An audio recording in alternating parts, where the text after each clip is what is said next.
after we're done, Jeremy, you and I will talk for just a minute about tomorrow night, if that's okay. Just That's fine. Hammer down some things. All right, cool. Oh wait, I have to hit record. Okay.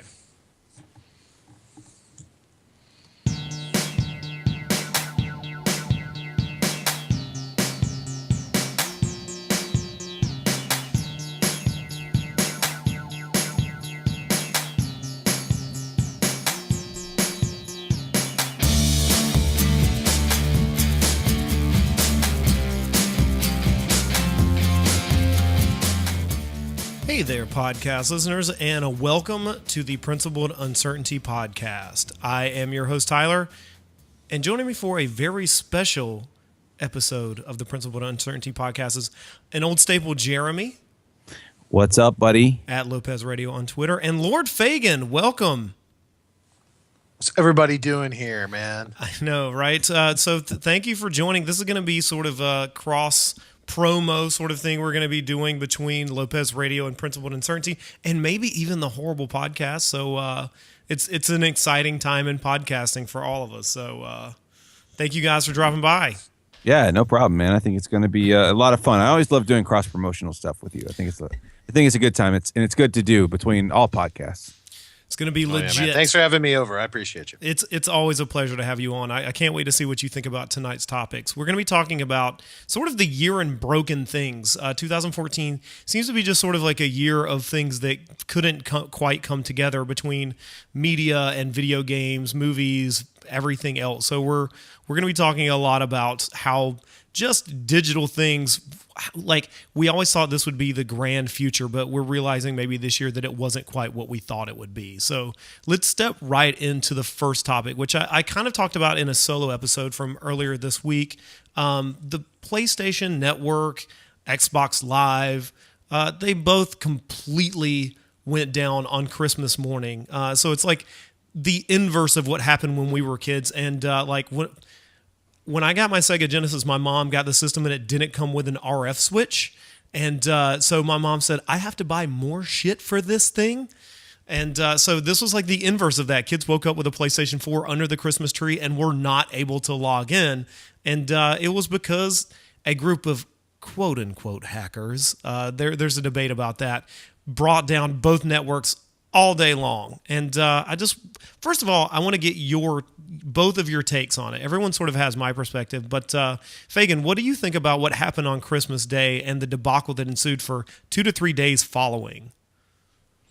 Oh, I mean, it feels like, one part, business as usual for Christmas with those big game companies and their networks, and then one part, back when Sony got hacked a while back. I'm not talking about necessarily the recent one with the movie, the interview and all that kind of stuff. I'm talking from I don't know, man. This was maybe like 4 or 5 years ago when their networks got hacked and a lot of credit card numbers may or may not have been stolen, and so they started giving people like a bunch of free games and stuff like that. And of course, everybody had to complain about the free games that they were getting because they didn't want those. They wanted other free games, better free games. Right? Exactly. No, but I mean. Again, it just kind of feels like all the worst elements of both of those because, I mean, really, it's par for the course that, it's Christmas. And so everybody and their sister is going to play the brand new video games that they got. Right. And I mean, yes, we're probably got another 15 million people that have just gotten these consoles. Yeah, they're going to do it too. Yeah. So it's probably not the best time for a hack. But like you said, I don't seem to have all the answers yet and whether or not it was a legit hack or if it was just, if it's another thing that we don't really know what's going on. It's just the internet being the internet. Yeah. Jeremy, I'll come to you in just a second, but that brings up something that I thought about, which was that there were not just was there a group called the Lizard Squad, which we'll get into in a minute, but there was also another group of white hat hackers called the Finest Squad who kept taking credit for like fighting off the Lizard Squad. But I followed the hashtag PSN all day long on Christmas Day, and I noticed that no matter what they said, they're like, oh, well, the networks will be up very soon, or the networks are coming up. We're working on this. it seems like a situation where you could just keep saying like I'm working on this, and whenever it comes up you could just take credit for it. So I'm not even sure that the people who were trying to fight for the side of justice were, I mean, I'm sure they were involved, but with internet stuff, who knows? Jeremy, what was your take on everything that was happening on Christmas Day? Did you follow it at all? I mean, I heard about it. I didn't read too deeply into it, but I can kind of agree with what you're saying. It does seem like people can come out and say, we're fighting these guys, but nobody has any way to prove that they're fighting those guys. Right. It's kind of silly. It's just kind of, I don't know. Everybody wants to be on this, I'm for this, we're against this. And I don't know. It just seems silly to me. And something I didn't even think about. I was just thinking maybe these people couldn't play their games, but I forgot. Don't you have to go through like a few, at least an hour or two of setting up and doing stuff before you can actually play the system? Yeah, I got a PlayStation 4 on Christmas Day and was so excited about it that I went right to hooking up and trying to play it. And I thought that I had just forgotten my password for, must have been a half hour, because I changed my passwords often enough that I'm like, oh, is it this one or this one? And it just kept miscommunicating with the server. Then I thought it was bum internet on my side. But falling deeper into this well, I saw that it was this group called Lizard Squad who have taken credit for a lot of hacker type situations over the last few months. Like, they diverted one of the heads of Sony's planes from their intended target to somewhere else, like hours and hours away, by hacking into some sort of like plane computer thing, which I think is like far more frightening than me not being able to play my PlayStation for 24 to 48 hours. So I just hope that, like, the way that I think about it, the analogy that I'm making right now is that it's far less terrifying than the terrorists of the 80s. But when you think about like the hostage situations on planes, like very few planes actually ever exploded, but there were a lot of like, oh no, I don't want to fly on this holiday because who knows who's going to hijack this plane. Like, it became something more insidious and violent later. But early terrorists were just prone to doing these sorts of like publicity stunts for themselves and like their comrades. I mean, a lot of 80s action movies revolve around this idea of like, we're going to take over a thing so we can get what we want. And ultimately, Lizard Squad got exactly what they wanted. Yeah, and it's interesting you brought up the plane hijacking thing. It was when I was going to school for air traffic control. The guys that were teaching us their heyday was like the 80s, the late 70s through the 80s and into the 90s.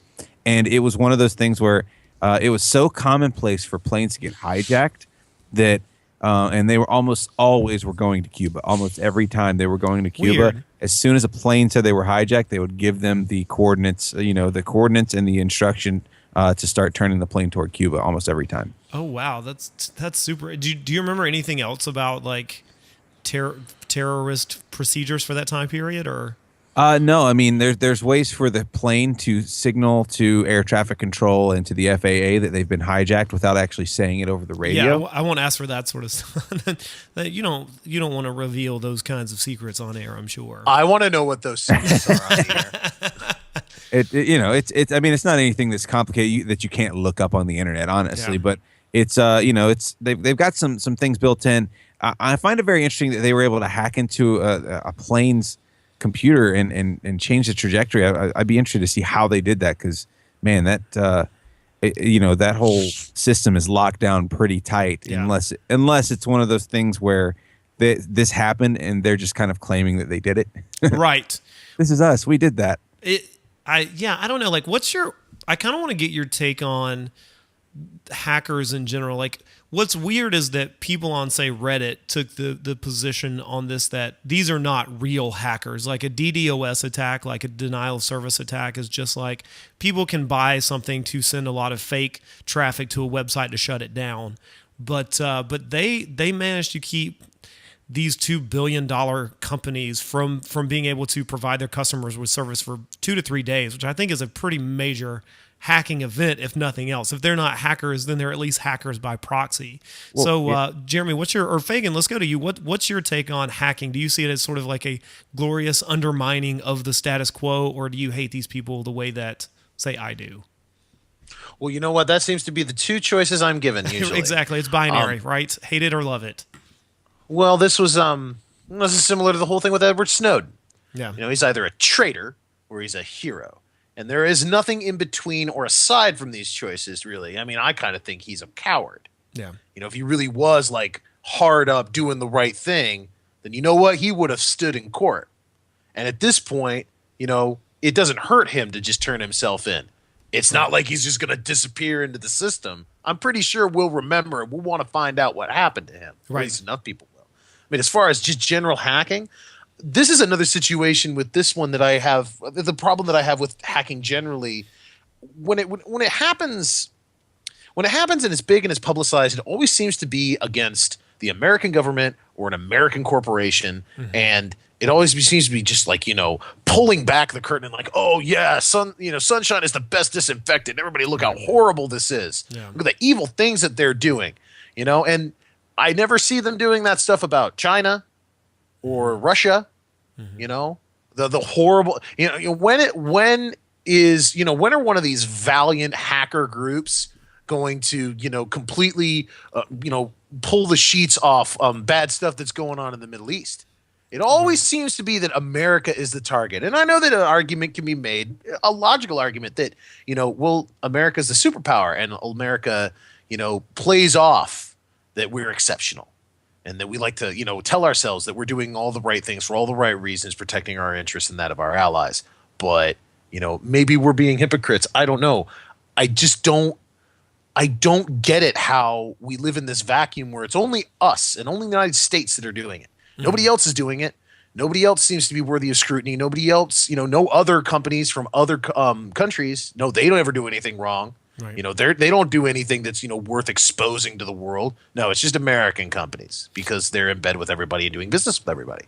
Yeah, and it tends to be like people who spark a specific kind of outrage. Like you had a group a couple of years ago that was not ISIS, but was like ISIS, tangential to ISIS, which was another like Islamic hate group that I don't know if it was anonymous or not, but that's sort of like the hacker choice. Like when you talk about a group, you think about anonymous, and they shut down this website and put like really offensive things on the front page of this site, and then you have like the Westboro Baptist Church gets sort of like revealed to be what they are, or just frustrates them. Like it seems as though the motives of hackers are really no different from just normal people. It's usually like self-serving things. And I mean, to me, this attack specifically was kind of an interesting one because of its grand scale. And also like it was the perfect time to do something. I mean, even people who weren't actually playing video games were sitting at home. And so they got this really broad audience, and it became this weird like sport almost, because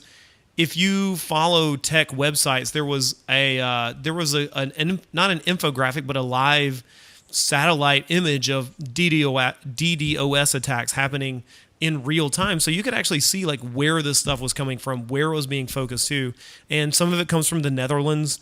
But it's almost, focused entirely on the United States. So it's I hope that it doesn't become a spectacle every time we have a holiday, but it seems like this sort of thing might eventually become just sort of like commonplace that, I guess since it's St. Patrick's Day, I can't play my Xbox because someone's going to like set up this denial service attack, so I can't do it. And it's only like mildly unnerving, but what if, a few days after they started to attack Tor.com, which is a place where hackers themselves like to keep anonymity. So, do you see this being...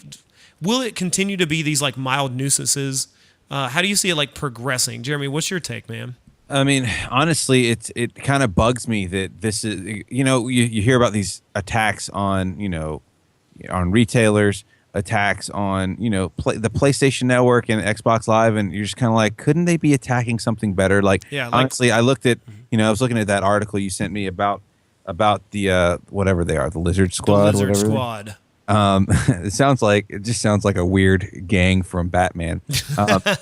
They had a tweet that said these corporations make billions off your existence and still don't even pay their tax, and you're defending them. Open your eyes. Yeah. And then it made me think about just a meme that somebody put up as a joke about the North Korean quote unquote hackers. I'm very suspect as where they were North Korean, right. But dear North Korean hackers, Sally Mae wants to kill your beloved leader. Signed, a concerned college grad. And, as that's meant to be a joke, but why wouldn't they go after bigger fish? Yeah. You know what I'm saying? Like, why wouldn't they do a Fight Club type of attack where, hey, let's see if we can erase the debt real quick? Where are all the real Tyler Durden's is what you're asking. Well, and you know, it just seems like they're going after individuals, and then they say, well, we're doing this to stick it to the man, and, you know, and it's just like, well, you're sticking it to the wrong men. You're hurting individuals and not really hurting the man, so to speak. And I think that rather than being a mild nuisance, why don't you be a mild nuisance to like Sally Mae or Visa or somebody like that? You know, just seems like there could be targets that would help people more than, you know, not that people need to be forgiven of all their debts, but, you know, it seems more productive to me. And that's like the grand scheme of Fight Club, is to wipe out everyone's past. You know, it just seems like, I mean, hackers have always sort of had this weird relationship with like how good they are at it. I mean, I read Kevin Mitnick's autobiography in the spring, and like he was the premier hacker. I mean, the movie War Games is based on Kevin Mitnick's early experiences, and it's just an overblown, over-exaggerated version of himself. Like, he even says, what I did was just like pranks and goofs, and they really didn't matter all that much, but the way that people viewed them made me seem like I was a lot more of an insidious character in, you know, modern American technology than I actually was. I think that's probably the case with these people. Like, they just want to fuck around. They just want to do something. Yeah. Like, this is sort of like the internet equivalent of phone freaking, but I mean, potentially millions of dollars got lost here. So it's not entirely insignificant that they shut down I mean, it would be like if they shut down Carmike's Cinemas for a weekend. That would be like during Christmas or Thanksgiving weekend. Mm-hmm. Well, and that seems to be the fear that people have about hackers. I mean, in a very real sense, when like you're talking about people who prepare, like on a civic level. Yeah. You know, what would happen if there was like a crazy, you know, what if there was an attack?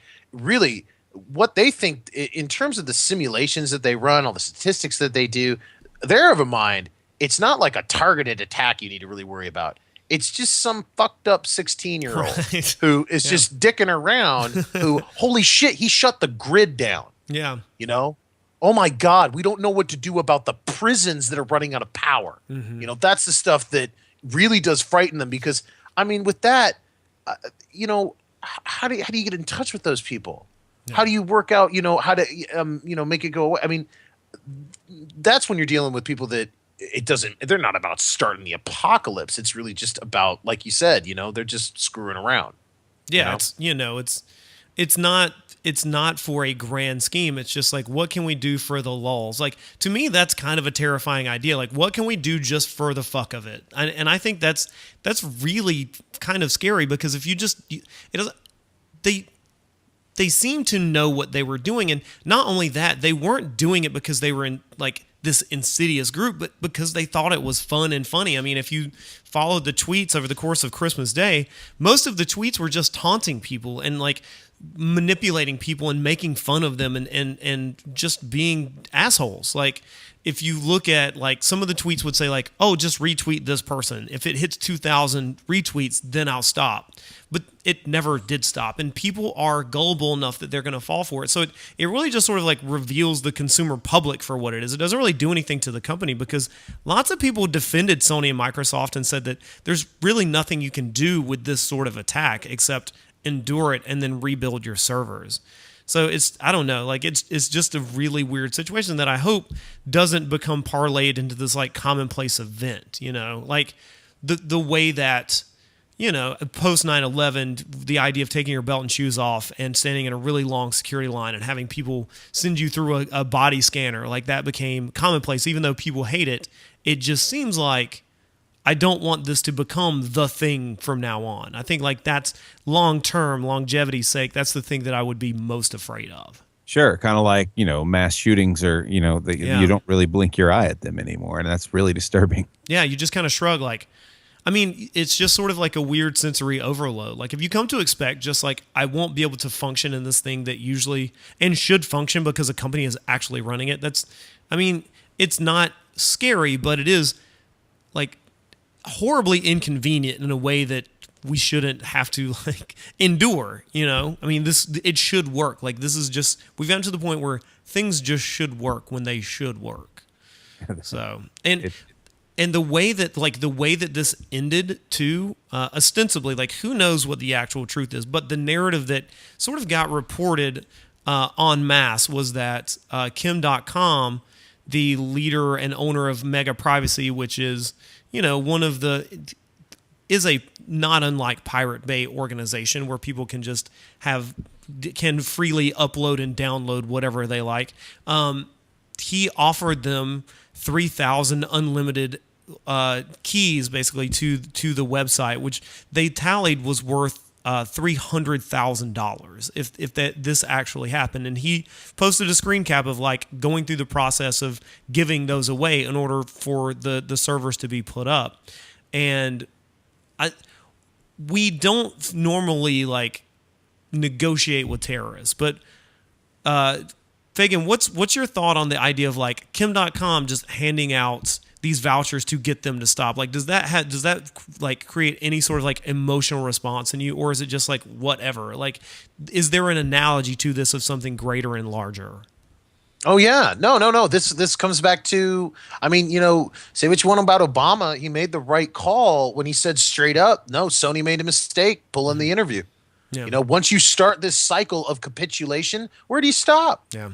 Where do they stop? I mean, if they go and do something terrible, well, what happens when they take it a little further? Yeah. What are you willing to do then?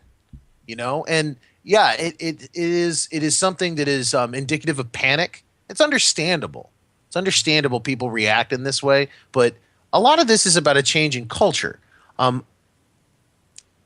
Similar to what I was talking about before, I mean, you get people who are really young and don't understand what they're doing. You get people who are just, they may be grown people, but they do not really think about what they're doing. Right. To them, it's just it's very much games and fun. And I mean, I get it that there's a little bit of a God complex aspect to it as well. Doing it because we can, because you can't. It is sort of it's interesting how on the one hand you get companies, you get big media companies, you get telecom companies who think that they can fight this entity. They think that they can, and I'm not going to be so trite as to use the term darknet. Yeah. But at the same time, yeah, there's a whole world out there of users that really do build the networks. They are the reason that it really exists and is maintained. They continue to improve it. They continue to innovate it. And you don't get to tell them how the computers work. Right. You don't get to tell them how the networks work. You need to understand they're the magicians. Mm-hmm. They tell you how the magic works. And on a certain level, I guess that breeds an antagonistic relationship no matter what you do. But it seems like those entertainment industries, they're a bit schizophrenic in the way they approach the problem. Either they're this scourge that we need to get rid of and we need to take care of, or, oh my God, we're helpless against them. What are we going to do? They're terrorists. This is terrorism. That woman at the head of Sony might be fired, for Christ's sake. I mean, this is the conversation we're having.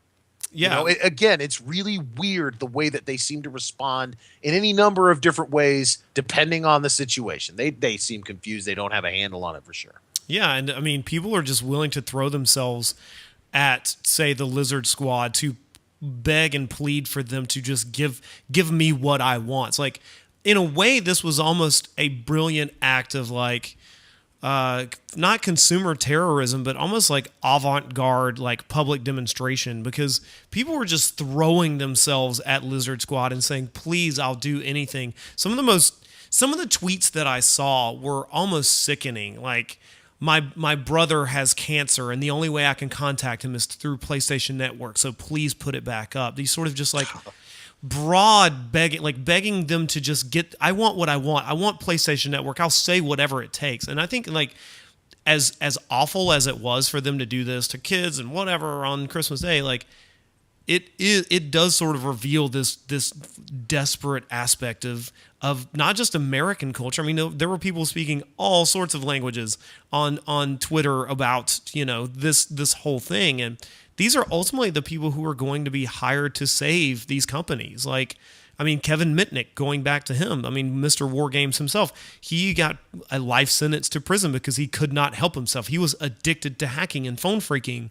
And the only way for him to get out of prison was to help companies come to an understanding of what the internet is. And like, bad or worse, like the people who are currently doing this bad shit, if they ever get caught, then they may become the people who will end up saving the next 10 years of the internet because they have the knowledge to stop people like themselves. And so like, it's going to be a vicious cycle of arrows and shields. Like, it's an analogy I always come back to, but it's going to continue. And like, it seems like the stakes will only get higher.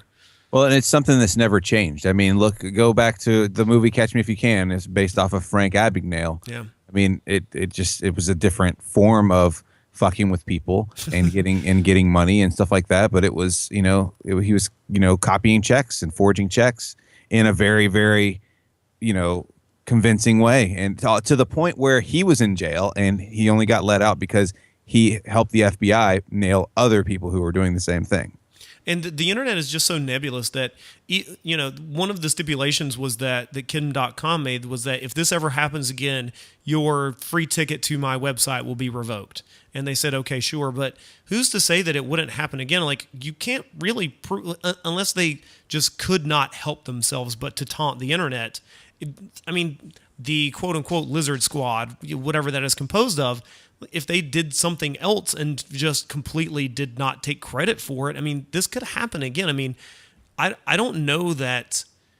I mean, banks, I'm sure, are more secure networks than, say, the PlayStation Network. I mean, Sony has proven itself time and time again to be not very secure. But what's to say, like, next year, what if they, if they decide, like, well, instead of PlayStation Network and Xbox Live on Christmas Day, the Christmas Eve, we will hit Wells Fargo, we will hit, whatever bank, we will hit who's to say that would have very real and interesting, but also destructive consequences for the public at large.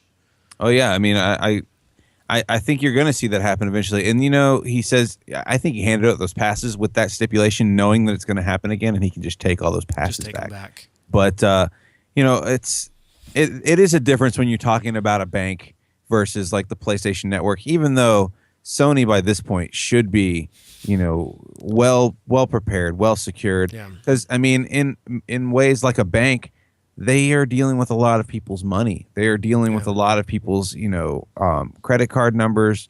A lot of people don't even use just credit cards. They've got their debit cards tied into that stuff, and it comes straight out of their bank account. So, there's almost, if you think about it, the same level of responsibility that a bank has, because they hold people's debt and money in the balance as well. It's kind of weird. Like, you would think they would have a better system that wouldn't get hacked, but then again, I think they probably did have something they didn't think could be hacked by this point. It's an ever changing thing, and I've said it several times.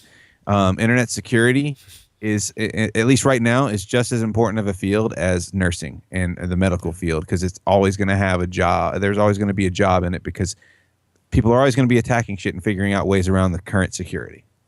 I guess my final question on this will be: at what point should, like, the CIA and FBI be truly concerned with this? I know that behind the scenes, like, someone is looking into this, and the FBI has said that, but at what level of security breach would this become just an all-out sort of like war with hacking? I guess that doesn't happen. There wouldn't be just like we are going to be bombing hacking or whatever, but at like what level of security breach would it become like a public threat where it's like, no, we have to find these people and shut this down now?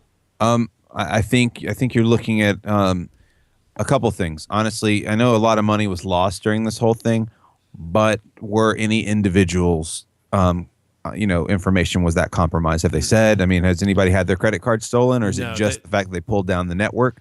Yeah, no, it's just the network getting pulled down, which a lot of people on Reddit will say wasn't a true instance of hacking.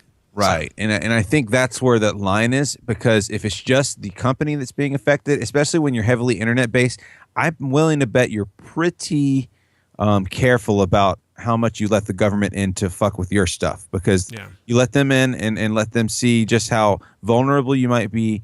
They might come in and slap some new regulations on you that you weren't seeing, that might make you spend more money. So I think the government would start stepping in more if you get people who have their identities and their livelihoods jeopardized financially more. Yeah, that sounds a little bit more like it to me. Either that or if you had somebody go through and like, and this is, I mean, we're talking catastrophic here. Yeah. If somebody screwed with a water treatment plant system somehow, and like an entire town got sick, and I'm talking like half a school district full of kids looks like they're going to be dead in a week and a half. Yeah, you can see that public sentiment will shift to the point where they will demand political action. Period.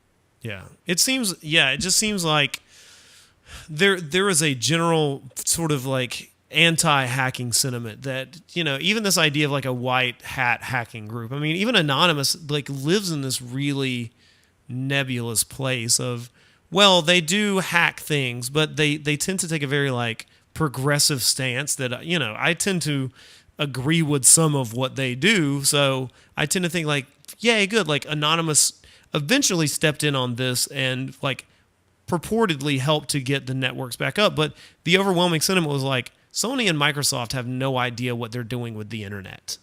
And I'm afraid that Yeah, right. most places do not. They're like, they have no idea what they're doing with their servers. They have no idea how to keep their firewalls or what. Like at this point, it's like a different language to me, but like whatever they're doing, it's batshit insane. It's out of date.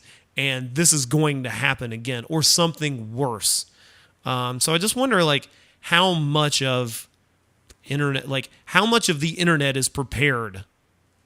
There's not a whole lot that really is. I mean, you're as prepared as you can be for the known attacks. Kind of like look at your antivirus software, right? Right. It's got the definitions of viruses that are known. I mean, they can only do so much to predict the future. I mean, it's going to always happen, I think. And I don't know, man.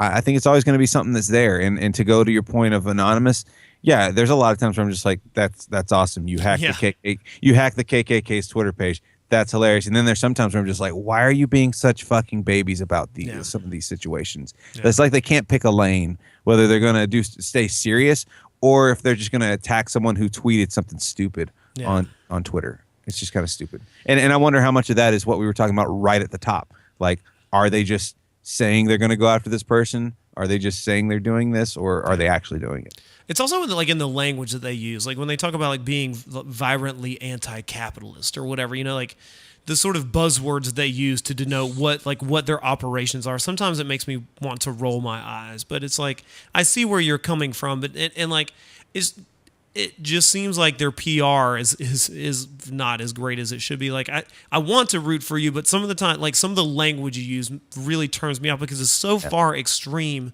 to the left of what I see can be accomplished that it just. But I guess that's why you're there. Like you are there to be the extreme left. Like you wouldn't be walking around in Guy Fawkes masks if you weren't.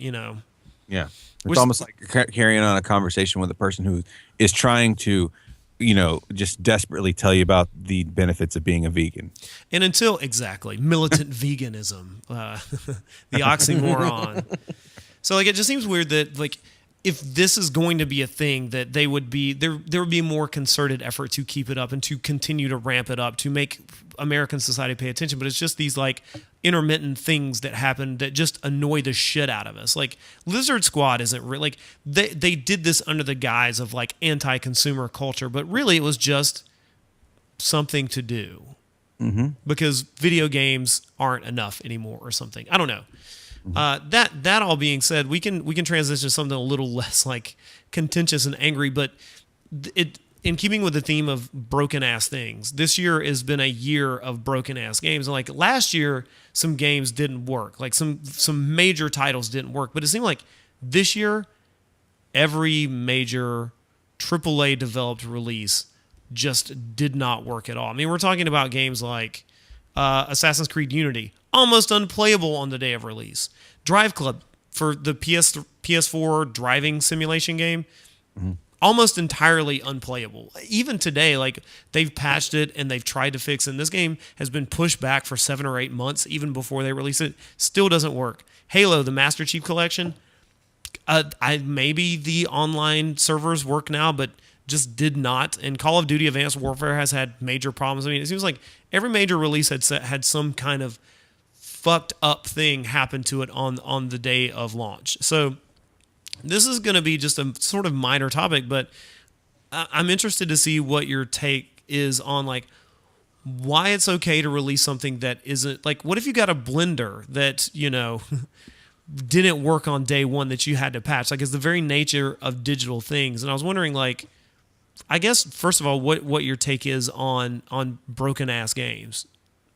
I mean, to me, it's the first thing I think about is under how much pressure was this game developer to get this game out? Were they trying to hit a certain date? There's some games where it's so broken, you wonder if they even played it before it went out the door, kind of thing. Yeah, I think they rely too much on the fact that we can just patch it, just get it out there, and rather than just putting out a quality game and making sure it's all good, they're just like, well, it works good enough to get them through this much of it. Let's just send it out there and release a patch before most people can get to that spot. Well, I mean, also, if I can play the devil's advocate here for a minute, please. There was once a time when we didn't give a crap about this stuff. Yeah. When these kinds of glitches and these kinds of problems were, I mean, we actually created a lore around them. There are still like crappy little bits and pieces of stuff wrong with old games that I kind of come to expect out of them. Like Mega Man 3, if it does not start to slow down with enough stuff's on the screen, I don't trust it anymore. Like, I mean, I know that we're all familiar with Mortal Kombat, right? Yeah. Mm-hmm. And we're all familiar with the character of Ermac, right? Right. Yeah, and we remember that it was like, when the first Mortal Kombat was out, there was like the weird legend of the Red Ninja Ermac. Mm-hmm. And some people were like, oh, no, man, he doesn't exist. And like, oh, no, fuck you. He's real. I seen pictures of that shit. And the thing is, his legend grew to the point where it was like, they turned him into an actual character and they kind of played off. It's like, oh, yeah, mysterious Red Ninja Ermac. Red Ninja Ermac. Ermac stands for error macro. When the Red Ninja screen comes on, that's a danger diagnostic screen that basically says that the board crashed. That's why people were finding the Red Ninja. Right. It's it was a diagnostics fuck up. And that's awesome. I mean, nowadays we get to a point where we complain and are really angry and we feel really cheated. I can't believe it. This really complex system and interweaving system within systems, it's not working correctly on launch and it's not fair. I paid you $60. It's supposed to work. You know what? Quit your bitching and wait a year and we'll patch it. Just relax, because like you're saying, man, sometimes you got a publisher breathing down your neck and you need to make that certain score on Metacritic or you're not going to get your Christmas bonuses here that you've been waiting 4 years to get, making this piece of shit Far Cry game, Yeah, no, I completely agree. And, you got to think, too, in the past, when you're talking about cartridges and you're talking about strictly CDs that didn't have any internet connectivity, they had to be they had to be more rigorously tested because they couldn't be patched. You can't go and patch a cartridge game, It's so I think it's kind of almost like a crutch. They're just kind of like, well, if anything's really wrong, we'll just release a patch because we can do that now. I think it's a factor that wasn't there in the past because they couldn't patch things in the past, so they had to be as close to perfect as they could be. Yeah, and I mean, I can sympathize with all of that we do have the ability to patch it now, but I still think it's really fucked up to give the consumers a promise of a product that isn't there. Even if you can patch it to release a game that someone buys on day one that they can't play at all. Like Assassin's Creed Unity was largely, it wasn't that they had a thing that didn't work. Like, oh, I can't play this mission because it's broken. It was that my character falls through the entire world and disappears and it won't play. Some of it's funny, some of it's awesome because it's like, oh, look how this character is glitching out. But a lot of times, like today, it's not just things that you have to like suffer through like slow down or like a really bad frame rate, which I experienced with Evil Within and Alien Isolation. Those are totally understandable. Like, well, this is a really high res game, so I expect that all the shit that's happening on screen at one time, the system cannot functionally process all of it. But like Drive Club, this is a game they've been teasing, doesn't even work at all. Like if you bought a $60 version, doesn't work at all. Like it is the weird irony that because we have a system where it has to get a certain number of pre-orders or a certain number of copies have to sell in the first week for people to get Christmas bonuses, that's why they're shipping completely broken games. But there's no way that a company can just like let a game go. You know what I mean? Like, and that's why like it's gotten to the point that video game reviewers and sites have stopped releasing final reviews for games. Like if a game is completely broken on day one, they will release the day one review and then we'll potentially look at it a month later, which I think is both like a necessity in the industry today, but it's also kind of fucked up. Like this is the only comical. How would you do that with a film? Yeah, you know? exactly. Oh, it's fucked right now, but they'll release the director's cut later, and then we'll really review it. Yeah, it's totally fucked up. And I mean, I wish, like, and a lot of, like, I listened to the Idle Thumbs podcast, and one of the things they talked about in the past is like when you develop a game, there are like the only thing that Sony is looking for, the only thing that Microsoft is looking for is like a game breaking bugs, things that will not work. Period. Like things that just like if the game will not load. Like what they need is they need it to get to the title screen. They need it to like function to a certain point to be able to sell it. But beyond that, who gives a shit? And I think that's a really shitty way to run a business. And like, I don't think that the video game industry could implode the way that it did in 1983. But if you continue down this road with AAA developers, you may see a lot fewer like big budget games in the future. Well, you know, and I think your consumer base is getting more savvy. Now, you release a broken game that doesn't work, it hits the internet pretty quick because you're going to have somebody who's ready to sit down and play this game to review it, or just play through the game and they see that it doesn't work. They get out there and it's going to hurt their sales because not everybody goes out and buys a game on the first day it's available. They're going to be like, oh, well, you know, I'm going to pick it up in a couple weeks when I can save up some money, and then they start reading reviews that, oh, the whole game's broken. And then they're like, well, you know what? If the whole game's broken, I'll just save my money and spend it on something else. And then that game, they're like, I'll come back to it. But then, you know how games work. A whole tide comes in of new games, and the games get forgotten about.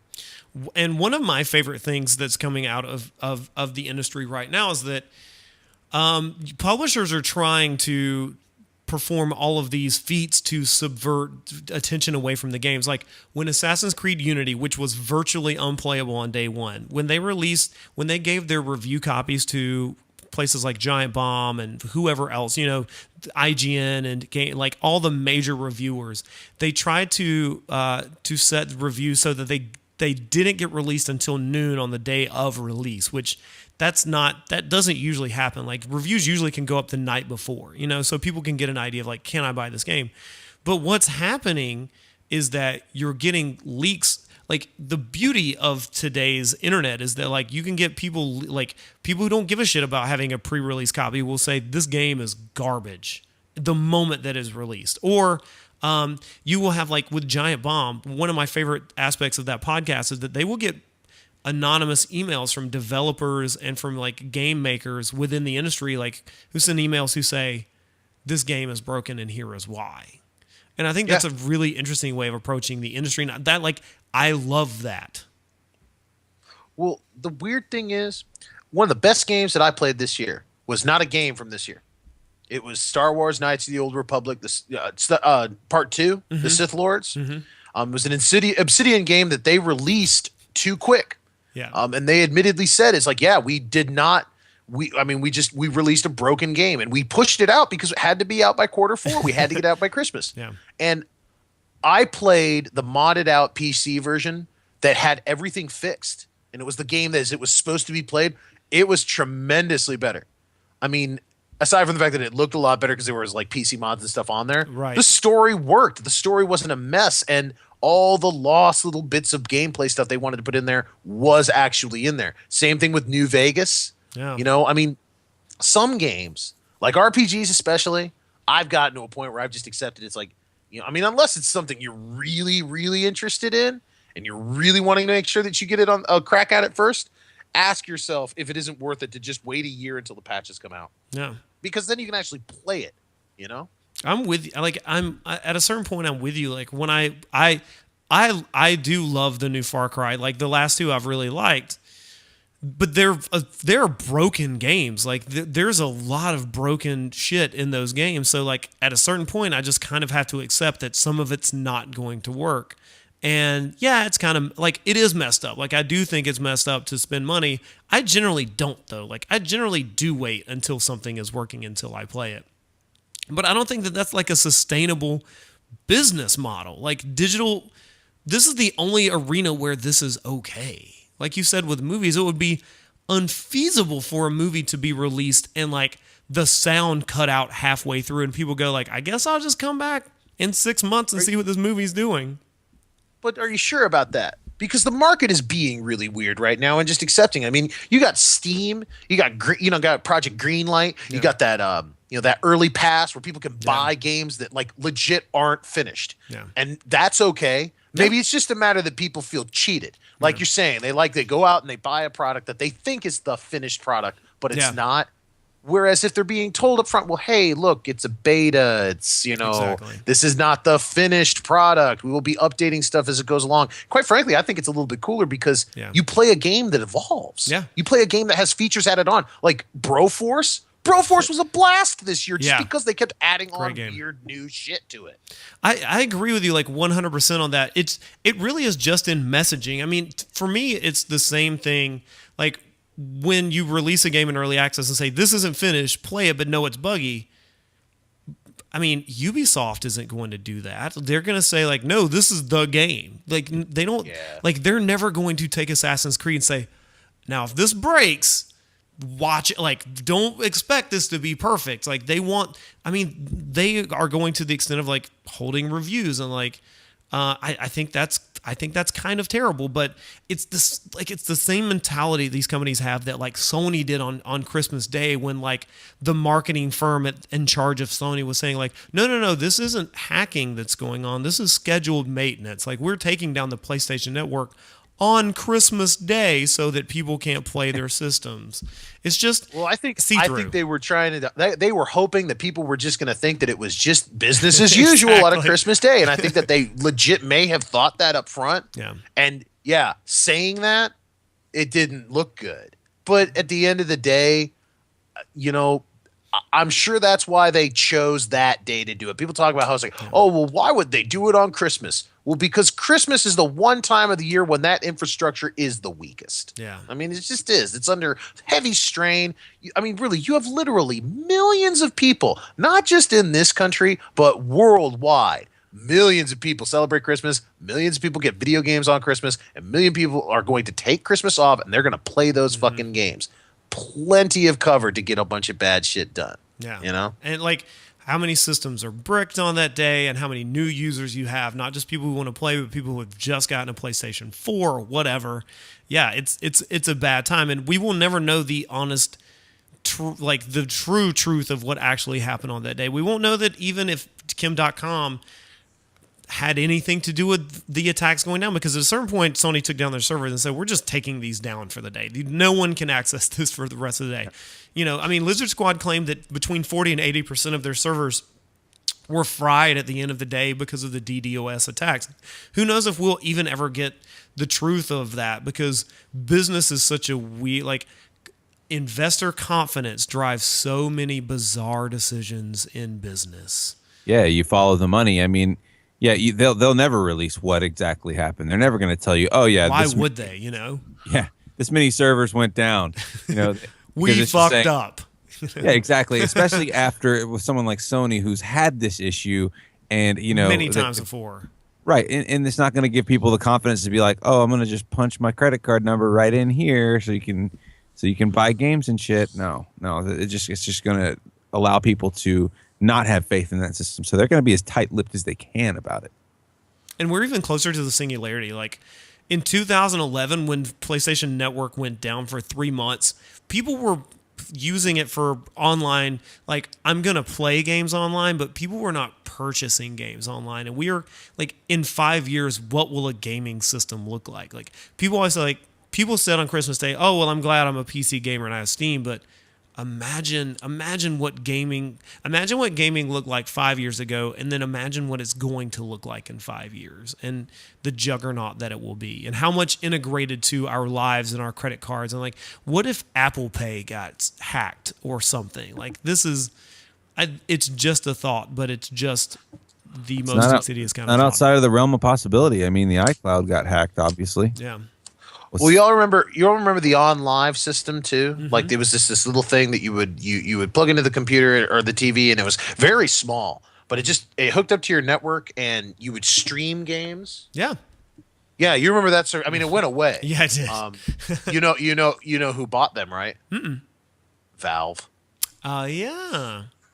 No, I mean, I'm pretty sure that's kind of part of the whole Steam machine thing that came out, because that was kind of something that sort of seemed like it was going to be a huge thing this year, and kind of wasn't. Like, maybe next year or something, but honestly, that kind of seems like really up their alley. If like they were going to release a quote unquote Steam machine that was the next like version of consoles, it's like, yeah, it would be really stripped down.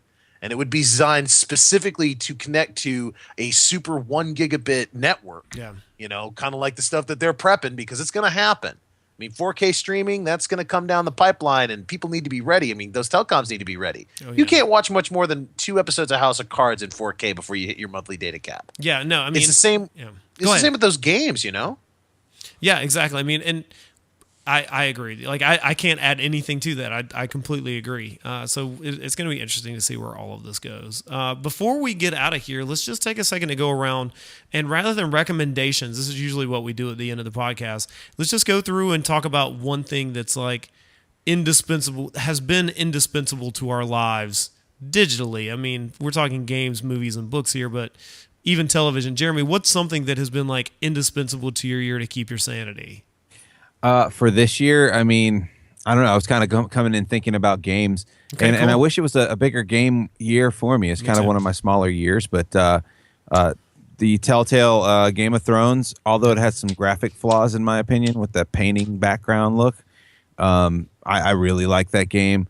I also liked Evil Within, and I liked Shadow of Mordor a lot. Yeah. But that's also because I'm a huge Arkham Asylum, Arkham City fan, and it plays just like those games. That's awesome. Fagan, what about you, man? This year was kind of a quiet year for games on me too, mostly because everything I wanted to play got shoved into next year. I was really looking forward to Grand Theft Auto 5. I really was. I've played just a tiny bit of it, but I wanted to play it on PC. And so that's in the next year. That's the end of January. So I'll play that. And don't get me wrong, I'm fully expecting to have a lot of fun with it. It should be really juiced up. They got it on like PlayStation 4 and Xbox One, and it's supposed to be fantastic on new consoles. Just beautiful looking game. But I really want to play. It was all supposed to come out this year, but got pushed back. It was a Kickstarter game. I helped fund it. It was it's called Pillars of Eternity. Mm-hmm. It's from the guys that made Baldur's Gate and Icewind Dale and Planescape Torment. I'm really into those kinds of games. I can't wait for that. They're also making Torment Tides of Numenera, which is it's kind of a sequel to Planescape Torment. I can't wait for that. But this year, I got my Oculus Rift this year. That's awesome. That thing has been fantastic. I opted for that instead of the consoles this year, because when I look at the consoles, problem is it's like, I don't understand what's the justification for me to spend $400 more, $500 more. I just don't see the big leap. Mm-mm. And I mean, I was complaining about this with the last generation. It kind of got a little bit better when Gears of War came out. That was when I was like, oh, now that's a next gen game. All right, but I haven't seen anything like that, and I'm not seeing anything like down the pipe that's going to be like that. And we're a year in. Yeah. But my Oculus now, I'll put that thing on, and I'll play old games. I'll play Half-Life 2. Yeah. Half-Life 2 is a whole new experience. I'm sure. My thing with that, I've told Jeremy about this. I've talked with him about it on his podcast a lot, and this is the one thing I push to anybody who hasn't tried it yet but knows it's coming. It's going to be big. It's going to be it is going to be really amazing. It's not going to be all that you expect. There are some tweaks and little things to it that are a little weird to get used to at first because you really are cut off from the world. And some people aren't prepared for what that fully means, but it's the non-gaming applications. The stuff that's just kind of, I mean, dare I say it, even the educational components of this are really what is compelling about it more than anything else. I've kind of had fun just with like, I mean, I can have like a media player that I can blow up to an IMAX size screen in my face. Yeah. You know, I can watch Game of Thrones like that. It's fantastic. I really do enjoy it. It was $350 well spent. If you don't have one, I could not recommend more that you wait until a commercial model comes out next year. It'll be much better. But I definitely recommend that you save up $350 and get it. It's going to be hot shit, and it's going to be the big thing next year. That's awesome. Make no mistake. It's gonna make all those consoles kind of play the game that they played when the Wii first came out. Yeah. Remember when Wii first came out and everybody was like, "Oh my God, my grandmother was bowling with me last night. It was out of control." That kind of thing is going to be like with this thing. And it's not the games that's going to capture people. It's the non-game stuff. It's like National Geographic kind of things that they do with it. Or like hooking a drone up to a camera setup and flying around in fireworks and letting you put that on your face. Yeah. That kind of shit is what's going to really make people shell out for it. It's going to be a big deal. Yeah, they did a questions, like an emails episode of Giant Bombcast, and one of the questions was, what piece of technology would you take back to people of the 1980s to show them? And I think VR, like the current generation of VR, will be something that you would take back to people. Like, look at what you will be able to do in 20 years, in 25 years, and I think that's really the exciting new future. Instead of picking a particular game for this year, I'm just going to talk about a concept of a game. Like, this year, I've really enjoyed survival sims. So things like The Long Dark, which I support on Kickstarter.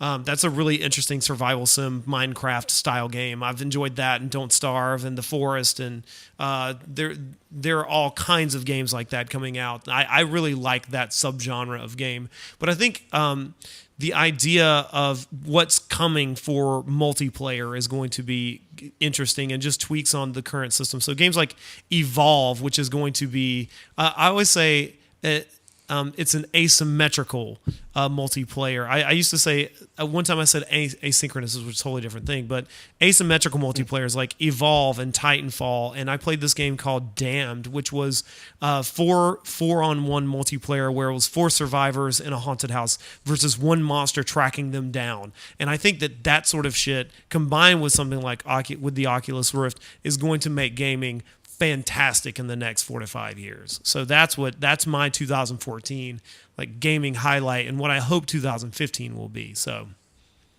yeah, and I was watching a trailer for a game that reminded me of something you might like, because it was on Fagan's wish list. It's called Banished. Mm-hmm. Yeah, I don't know if you've messed with that at all, but it looks very much up your alley. What is it? What is that game? It's an RTS style game, and it's kind of like SimCity in the sense that the object of the game is to survive, and you and a small tribe of people have been banished, and you have to start a whole civilization from scratch. And so you have access to everything up front. There are no like Byzantine skill trees that it's like, right. Oh no, you must build these things and then build these things and then you can build these things. Like, no, build whatever you want. But there's a very specific way that you have to develop things. That you have to take people in certain directions, and you have to be careful. The bigger you become, the more trade you introduce into your system, the more you have to worry about crime and theft and things like that. It's like SimCity in medieval times. Sounds awesome. It's very cool like that. Yeah, that sounds amazing. Well, I think that'll just about do it for this episode. I will be on Lopez Radio this week, along with some other PU podcasters. And maybe a member of the Horrible Podcast. So check us out. Tomorrow night will be up later this week. But otherwise, guys, thanks so much for dropping by and doing this very bizarre and new thing for both of our podcasts. No problem, man. Happy New Year to you and your audience there. Fagan, thank you so much for stopping by, man. Oh no, thank you for having me. Appreciate it. Shout out to everybody out there. Hope they enjoy the remainder of the season of consumption. Consume alcohol. Consume it. All of it. Well, for these guys, I am Tyler, and we'll see you next week on the Principled Uncertainty podcast.